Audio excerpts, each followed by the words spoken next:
જે અમારા પર ખોટી ફરિયાદ થઈ છે એ બાબતને લઈને આજે અમે પોલીસ સમક્ષ હાજર થવા માટે જઈ રહેલા છે। ત્યારે સૌપ્રથમ 1 મહિના સુધી જે સુખ દુઃખના પ્રસંગોમાં આપ સૌને ત્યાં હું હાજર નથી રહી શક્યો અને આપની સેવાકીય પ્રવૃત્તિ નથી કરી શક્યો એ બદલ આપ સૌની માફી ચાહું છું। 2022ની જે વિધાનસભાની ચૂંટણી હતી એમાં અહીં 4 રાજકીય પક્ષના ઉમેદવારો હતા।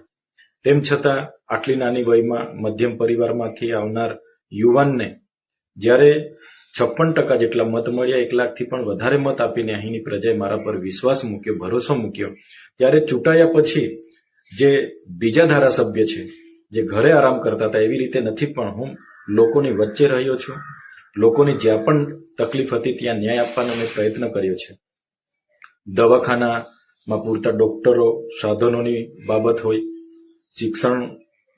શિક્ષણમાં પૂરતા માસ્તરોની ભરતીની બાબત હોય, પૂરતી બસ સુવિધા, વીજળીની વાત હોય, રોડ રસ્તાની વાત હોય, સિંચાઈના પાણીની વાત હોય, પીવાના પાણી નળ સે જલની વાત હોય, આ વિસ્તારોમાં થતા ભ્રષ્ટાચારોની વાત હોય, પ્રાઇઝના વહીવટદારમાં ચાલતા કૌભાંડોને ઉજાગર કરવાની વાત હોય, એસટી વિદ્યાર્થીઓને ઉચ્ચ અભ્યાસ માટે ફ્રી સિપ કાર્ડ આપવાની બાબત હોય, શિષ્યવૃત્તિ જે 2022ની નથી મળી એ 2,67,000 વિદ્યાર્થીઓને સ્કોલરશીપ અપાવવાની બાબત હોય, ની સાથે સાથે જે આ વિસ્તારોની જે આદિવાસીની અસ્મિતા જે જગાડવાની વાત છે, આદિવાસીને જાગૃત કરવાની વાત છે, એ બાબતે પણ અમે આ બોલ્યા છે। સાથે મણિપુરી હિંસાની બાબત, યુસીસી મુદ્દે હોય, નકલી કચેરી કૌભાંડો બાબતે હોય, જે માનવ સર્જિત પૂર નર્મદા નદીમાં જ્યારે પાણી છોડવામાં આવ્યું ત્યારે પણ અમે લોકોની વચ્ચે રહીને લોકોની સાથે ઉભા હતા।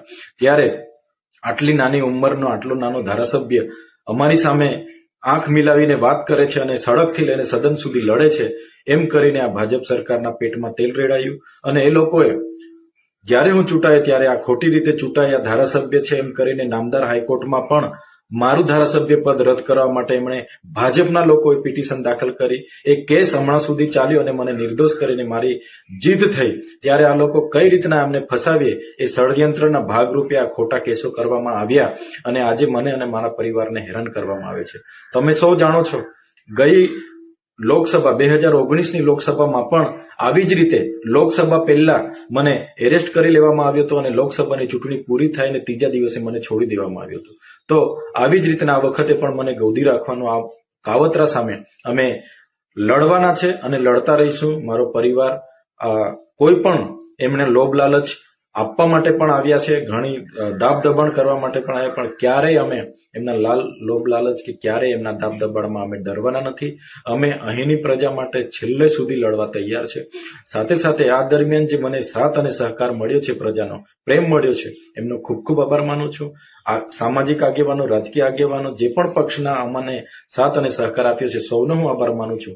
આવનાર દિવસોમાં સૌ સાથે મળીને અહીંના લોકોની સેવાકીય પ્રવૃત્તિ કરીશું।